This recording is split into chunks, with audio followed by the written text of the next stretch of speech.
Oke, Assalamualaikum warahmatullahi wabarakatuh. Salam sejahtera untuk kita semuanya. Nah, untuk pembelajaran IPA kali ini, Bapak akan mengulangi, mereview materi tentang pesawat sederhana. Loh, padahal kemarin kita sudah membahas juga tentang pesawat sederhana. Bapak juga sudah share videonya.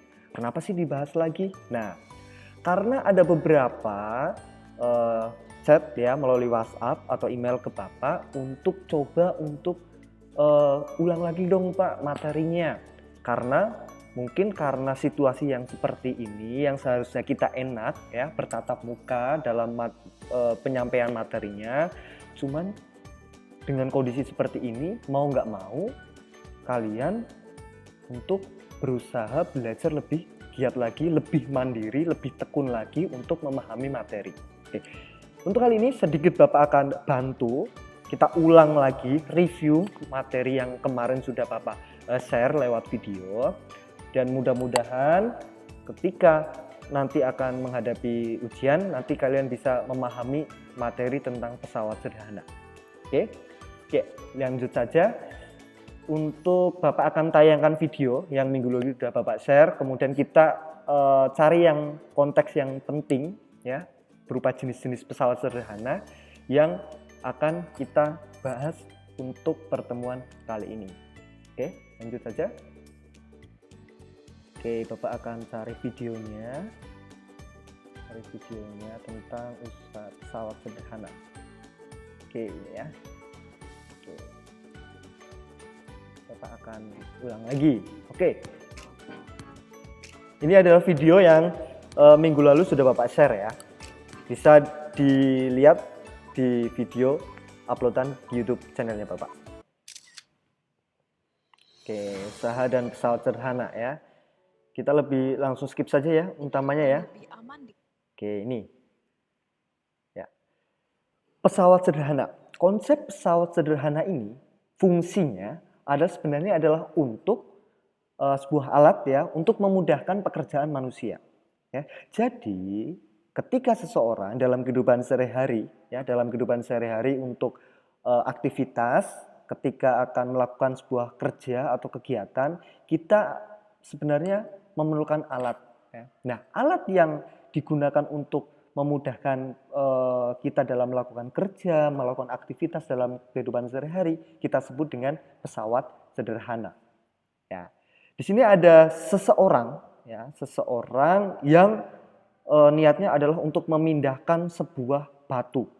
Nah, di sini ada tumpuannya, atau kita nanti mungkin kata tumpuan itu mungkin sering didengar oleh anak-anak ya, oleh kalian ya. Cuman konteksnya dalam pesawat sederhana ini nanti ada juga kita sebut dengan titik tumpu. Ya, titik tumpu. Nah, di sini beban ya. Di sini kan ini kan konsep pesawat sederhana. Nah, titik di mana beban ini diletakkan ini disebut dengan yang namanya adalah titik beban ya, atau kita sebut, ada juga buku yang menuliskan adalah W ya, berat.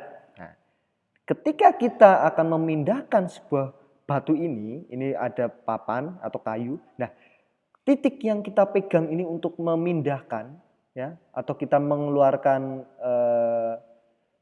gaya ya, kita kan otomatis di titik ini kita mengeluarkan gaya ya. Nah, ini titik yang kita pegang di sini kita sebut dengan yang namanya adalah gaya kuasa. Ya, atau titik kuasa, atau ada buku lain menuliskan juga adalah gaya kuasa. Oke, sudah paham ya? Di sini ini namanya jenis pesawat sederhana ini namanya adalah tuas atau pengungkit. Ya, nanti ya ada macam-macam jenis pesawat sederhana. Next.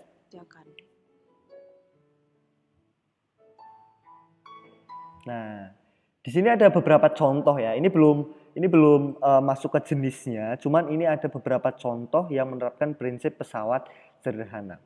Ada bidang miring, ada sekrup, ada baji atau kapak ya. Ada pengungkit ya. Kalian mungkin waktu TK mungkin jungkat-jungkit ya. Jungkat-jungkit ya, main jungkat-jungkit itu juga termasuk jenis pesawat sederhana juga ya, atau kita sebut di sini adalah pengungkit, atau nama lainnya adalah tuas. Jadi tuas atau pengungkit itu sama. Ini katrol, ya, ketika mungkin ada di rumah kalian yang masih menggunakan sumur yang masih manual menggunakan katrol, ya, timba ya. Oke. Ini roda, ini juga termasuk prinsip pesawat sederhana, jenis pesawat sederhana ya. Roda berporos, kemudian giris sepeda, ya, kemudian apa lagi ya? Ban ya, tentunya ban ya, ban motor, ban mobil itu juga menerapkan prinsip yang namanya roda berporos. Oke, next. Jenis-jenis pesawat sederhana yang Oke. akan kita bahas: roda berporos, katrol, bidang miring, dan tuas atau pengungkit. Nah, sudah masuk lebih mengerucut ya. Jadi jenis-jenis pesawat sederhana ini yang nanti kita akan bahas. Untuk materi kali ini kita lebih fokus pada 3 jenis pesawat sederhana, yaitu tuas, bidang miring, dan katrol yang nanti kita akan ulas lebih detail ya. Oke. Antara lain, gunting dalam kehidupan sehari-hari.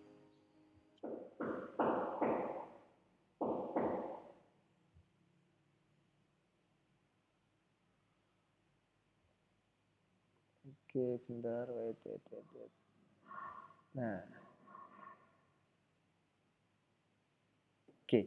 Nah, pertama adalah tuas atau pengungkit. Nah, titik-titik pada tuas atau pengungkit ini yang nanti kita perlu pahami ya. Ada titik tumpu, ada kuasa, ada beban ya. Titik tumpu, kuasa, beban. Nah, titik tumpu tadi ya, ini yang diletakkan di tengah-tengah di sini, ini adalah titik tumpu. Kemudian beban ya. Bebannya ibaratkan ini ada 2 orang ya, ini sebagai bebannya. Ini orang yang laki-laki ini untuk fungsinya adalah untuk menyeimbangkan ya. Ini mengeluarkan gaya ya yang di sini.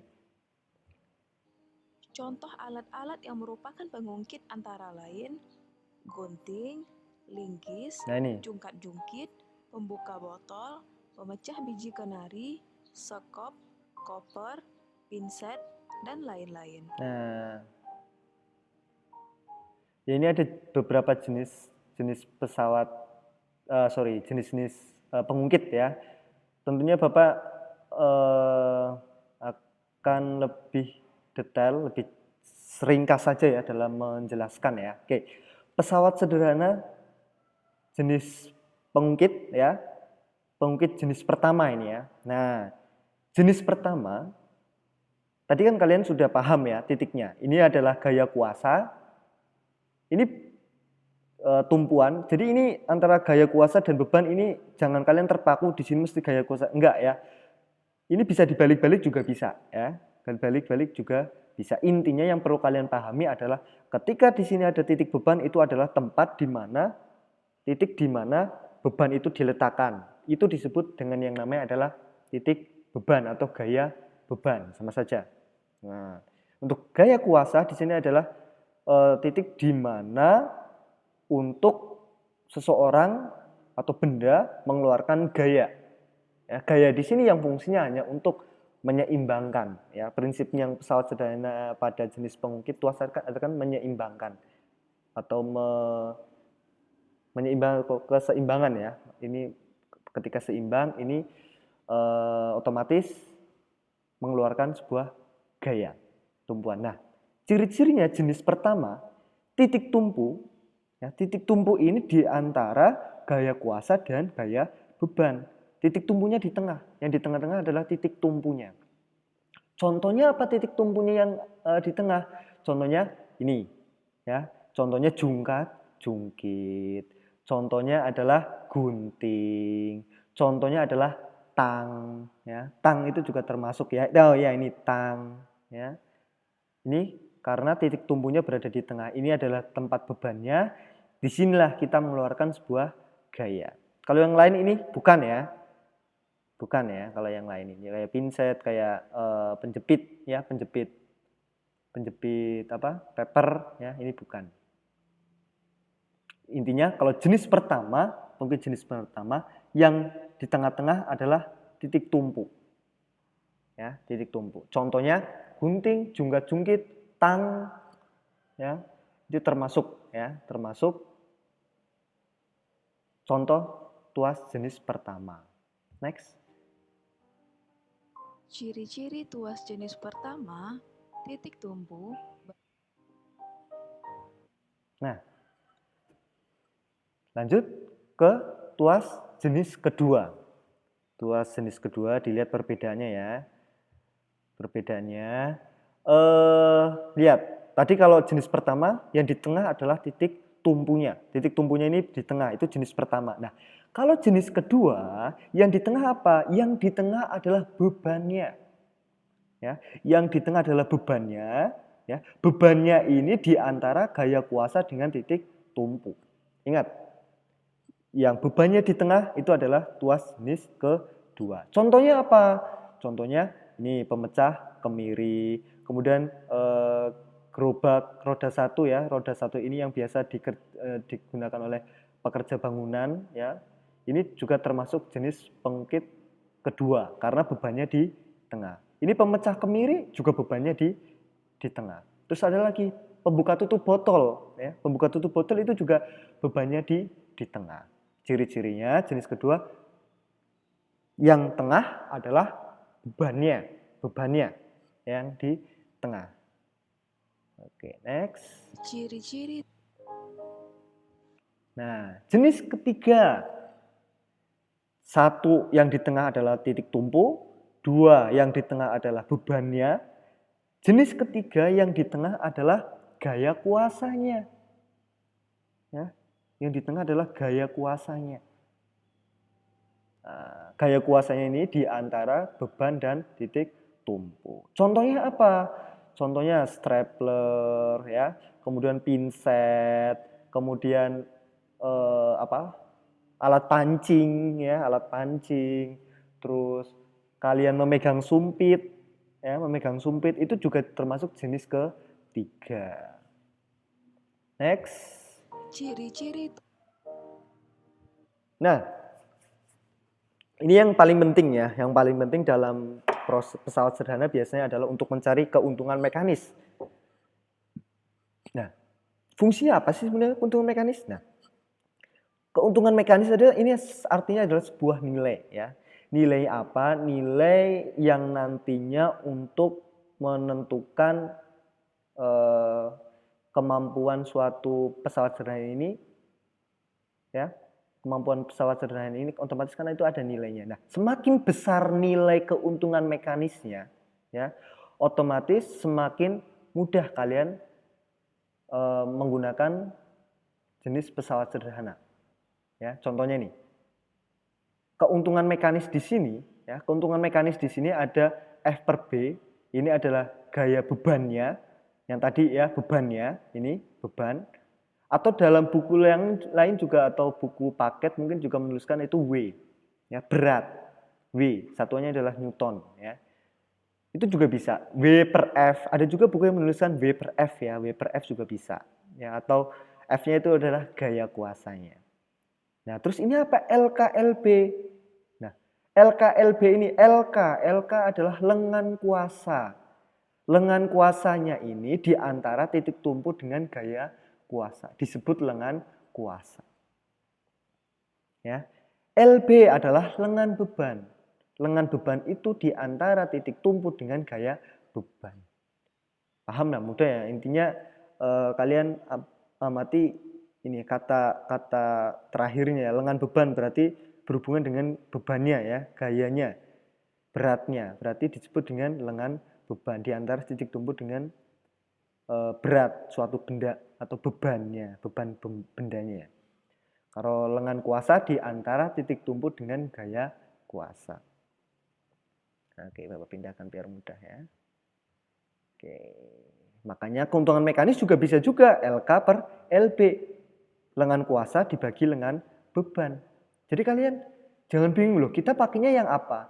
Dua-duanya ini bisa dipakai. Kalian terserah pilih salah satu saja yang mudah. lihat angkanya. Kalau seandainya lengan beban sama lengan kuasanya sudah diketahui, ya kalau mencari keuntungan mekanis ya menggunakan ini saja, ya. Tergantung nilainya yang kalian yang memudahkan untuk kalian menghitung yang mana. Oke ya. Kemudian ini apa sih sebenarnya? Nah, ini adalah untuk perbandingan ya, perbandingan antara FB per FK sama dengan LK per LB. Kan nggak usah bingung ya antara kedua. Ini dan ini sama saja. Sama. Kalian fokus di sini juga nggak apa-apa.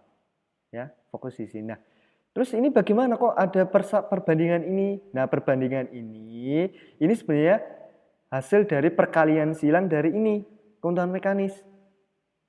Kan persamanya kan FB per FK sama dengan LK per LB. Ingat kalau ada perbandingan seperti ini dikali silang. Ya, berarti kali silang apa? FB atau beban W atau W ya sama saja ya. FB kali apa kalau dikali silang? Kali LB.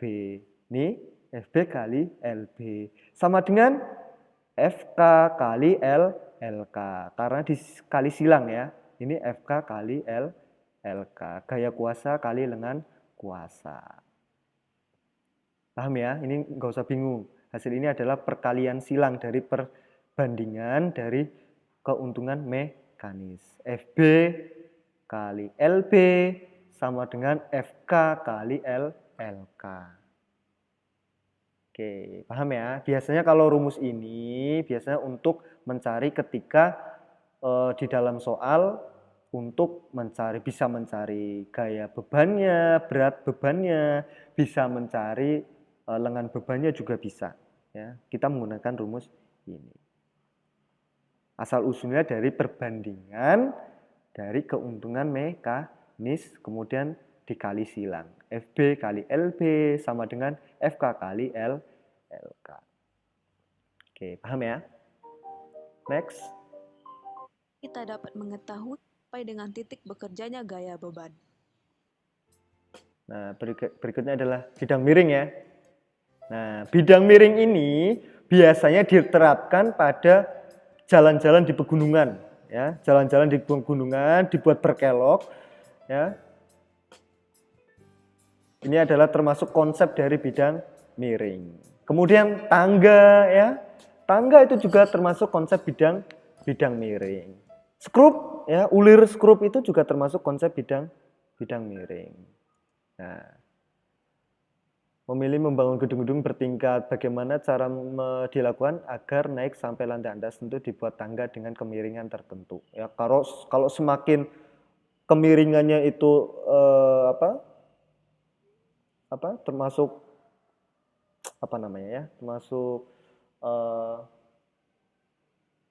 kemiringannya terlalu ini ya, terlalu tajam itu ya. Nanti kan kita kalau berjalan di tangga itu kan semakin berat ya, gaya yang kita keluarkan itu semakin besar sehingga kita cepat lelah. Makanya kayak mobil dibikin pada jalur di jalan pegunungan itu dibikin berkelok-kelok agar mengurangi gaya yang dikeluarkan oleh si mobil tersebut. Ya walaupun jauh ya, cuman mobil itu tidak terlalu capek. Ya, gaya yang dikeluarkan itu tidak terlalu besar.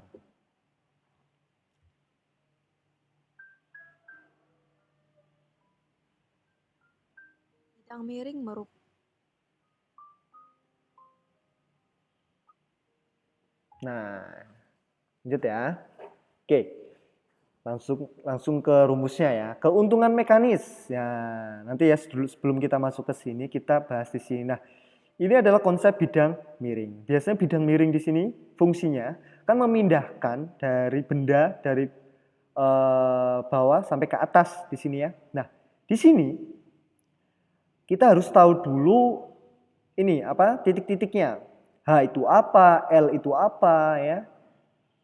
Di buku L ya, biasanya dalam buku yang lain juga kadang ada yang menuliskan S ya, atau S di sini atau L sama saja. L ini apa sih? L ini adalah panjang bidang miring. Panjang bidang miring ini ya, bukan ini ya, tapi ini. Ini adalah panjang bidang miring, L. H ini apa? H ini adalah tingginya, tinggi bidang miring. F-nya ini apa? FK, sama kayak tadi. FK adalah gaya kuasa. FB ini adalah beban, gaya beban. Nah, terus, keuntungan mekanis bidang miring. Ya, keuntungan mekanisnya adalah L per H. Panjang bidang miring dibagi ketinggian. Tapi untuk keuntungan mekanis pada bidang miring, bisa juga sama kayak pengungkit tadi, yaitu F atau berat bebannya dibagi dengan gaya kuasa, ini juga bisa. Makanya pilih salah satu saja. Bisa L per H atau F beban dibagi F kuasa. Boleh. Ya. Nah, kemudian ini adalah untuk nanti bisa untuk mencari gaya kuasa yang dikeluarkan. Ini kali silang ya, sama kayak tadi. Rumusnya pada pengungkit kali silang, berarti kalau dikali silang berarti rumusnya FB gaya beban dikali H sama dengan FK dikali L. Kali silang nih ya, kali silang. Jangan ini dibagi enggak, tapi dikali silang. Ini adalah konsep perbandingan ya. FB kali H sama dengan FK kali L.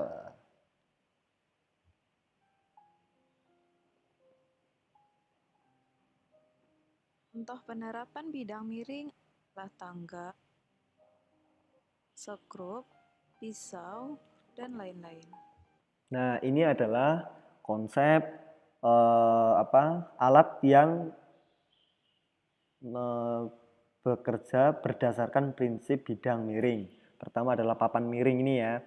Kemudian tangga, kemudian jalan di pegunungan dibikin berkelok, kemudian gergaji, kok dibikin mana namanya konsep bidang miringnya sih? Ini ya. Kemudian kan nggak biasanya kalau gergaji dibuat miring, ini juga konsepnya juga konsep menerapkan prinsip bidang miring. Kapak ini ya, runcing di sini ya, juga menerapkan prinsip bidang miring. Gergaji ini gigi-gigi pada gergaji ini juga menerapkan prinsip bidang miring. Skrup ini ya, ulir skrupnya ini ya, juga menerapkan prinsip bidang miring. Next.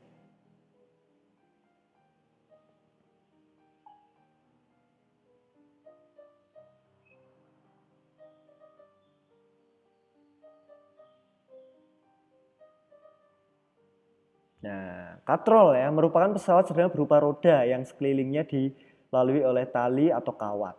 Ini adalah katrol. Katrol biasanya kalau di rumah kalian mungkin ada yang sumur yang masih menggunakan ini juga ada ya. Ini juga menerapkan prinsip bidang miring. Prinsip katrol. Nah, katrol ini nanti akan dibagi menjadi 3 jenis, yaitu katrol tetap, katrol bergerak, katrol majemuk. Katrol tetap maksudnya adalah katrol ini tidak berpindah-pindah ya, tidak berpindah, tetap di situ. Contohnya ini ya, katrolnya ini tetap di tempat ini, tidak berpindah-pindah. Nah di sini ini juga termasuk prinsipnya pada katrol tetap. Next. Dari sumur yang dalam dengan Nah, pertama adalah katrol tetap. Katrol yang posisinya tidak berubah karena dipasang pada tempat tertentu. Katrol tetap berfungsi mengubah arah gaya, hanya mengubah arah gayanya, arahnya. Nah, di sini. Nah, ini ada gaya kuasa. Nah, gaya kuasa di sini ada tempat, maksudnya ini adalah titik di mana orang ini mengeluarkan gaya, ya. Ini adalah beban. Contohnya pada gambar ini ya, ini adalah gaya kuasa, ini beban.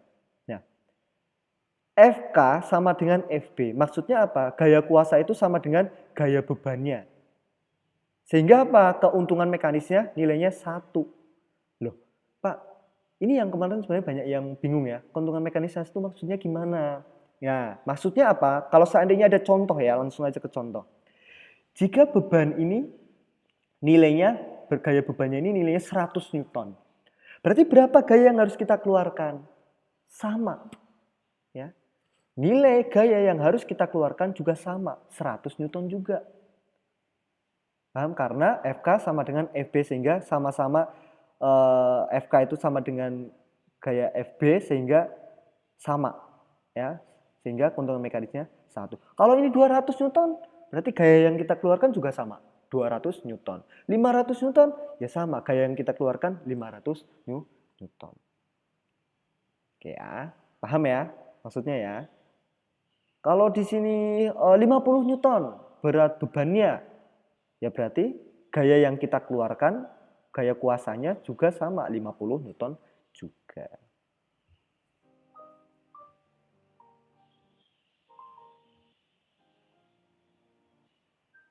Nah, kemudian katrol bergerak ya, atau katrol bebas sama saja.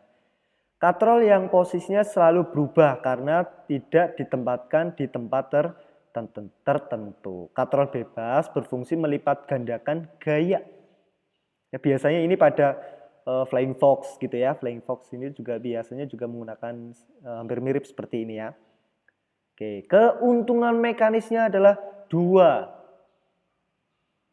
Keuntungan mekanisnya adalah 2. Sehingga di sini karena maksudnya adalah melipat gandakan gaya, sehingga di sini untuk mencari gayanya adalah setengah kali FB. Setengah kali FB. Atau setengah dari berat bebannya. Kalau katrol tetap kan FK ini sama dengan FB, ya enggak? Ya, kalau katrol bergerak, nilainya adalah setengah FB kalau mencari gaya kuasa yang kita keluarkan. Nah, maksudnya apa? Karena keuntungan mekanisnya 2, sehingga di sini adalah untuk mencari FK-nya adalah setengah dari FB karena fungsinya di sini adalah melipat gandakan gaya yang kita keluarkan ya, sehingga lebih mudah. Contohnya gini. Kalau bebannya di sini ada 100 Newton, berarti berapa gaya yang kita keluarkan? Gaya yang kita keluarkan adalah setengah kali FB. Ini tadi 100 Newton ya, contohnya 100 Newton. Berarti berapa gaya yang kita keluarkan? Ya hanya 50. Setengahnya dari beban. Ininya setengahnya dari beban. Kalau katrol bergerak ya, kalau gambarnya seperti ini ya. Nah, kalau 200 Newton, berarti berapa gaya yang kita harus keluarkan? Setengahnya, berarti berapa? 100. Kalau 500 Newton, berapa gaya yang harus kita keluarkan? Ya 250 Newton. 500 jadi 250 Newton. Kira-kira lebih enakan mana? Katrol tetap atau katrol bergerak? Lebih mudah yang mana? Ya jelas, lebih mudah yang katrol bergerak. Ya, lebih mudah katrol bergerak. Kalau seandainya bebannya ini 100 Newton pada katrol tetap kan nilainya tetap sama ya, gaya yang kita keluarkan juga sama 100 Newton juga. Tapi kalau pada katrol bergerak, ketika bebannya di sini adalah 100 Newton, berarti gaya yang kita harus keluarkan cuma 50 Newton, setengahnya dari bebannya. Lebih mudah pada katrol bergerak. Next. Biasa digunakan dalam bidang industri untuk Nah, berikutnya adalah pada katrol majemuk. Nah, biasanya ini digunakan pada bidang industri ya, pada pelabuhan-pelabuhan, keren ya. Ini ya, untuk mengangkut peti-peti kemas ya di pelabuhan-pelabuhan. Ini biasanya adalah menggunakan katrol majemuk atau katrol ganda ya. Nah, merupakan gabungan dari katrol tetap dan katrol bebas yang dirangkai menjadi satu sistem terpadu. Ini lebih mudah lagi kalau menggunakan ini, lebih ringan ya. Karena keuntungan mekanisnya ini berdasarkan jumlah tali atau jumlah katrol. Jumlah tali atau jumlah katrol sama ya. Nah, contohnya ini. Kalau ada gambar seperti ini, keuntungan mekanisnya berapa? Ya dihitung aja berdasarkan jumlah talinya. 1, 2, 3, 4. Ada 4 tali. Ini enggak ya, ini bukan ya. Tali ini sebenarnya untuk gaya lengan kuasanya ya. Tali kuasanya, jadi ini tidak termasuk hitungan. Ada 4 jumlah tali. Atau kalian menghitung jumlah katrol juga bisa ya. 1, 2, 3, 4. Ada 4 katrol, berarti keuntungan mekanisnya di sini ada 4. 4. Ya, 4 katrol. Ada 4. Kalau 5 gimana? Kalau tambah 1 ini ada apa? Ada katrol lagi berarti keuntungan mekanisnya ya 5. Ya. 6 katrol ya 6 keuntungan mekanisnya. 10 katrol berarti keuntungan mekanisnya ya 10. Ya. Ini lebih mudah lagi. Contoh nih, beban di sini 100 Newton. 100 Newton berarti gaya yang kita keluarkan berapa? 1 per berapa? 1 per 4. Karena di sini adalah keuntungan mekanisnya ada 4 ini ya. 1 per 4 dikali 100. Berapa? 25 Newton. Kalau 400 Newton di sini ada 4 keuntungan mekanisnya 4, bebannya di sini ada 400 Newton. Berarti ya 1 per 4 dikali 400. Berarti berapa? 100. Ya, berdasarkan jumlah tali ya, ingat ya, atau katrol ya. Jadi kalau ada 3 jenis katrol, ini yang mudah kita gunakan, lebih memudahkan kita untuk melakukan kerja yang mana? Lebih enteng, yang mana? Ya jelas katrol majemuk. Ya, lebih mudah katrol majemuk.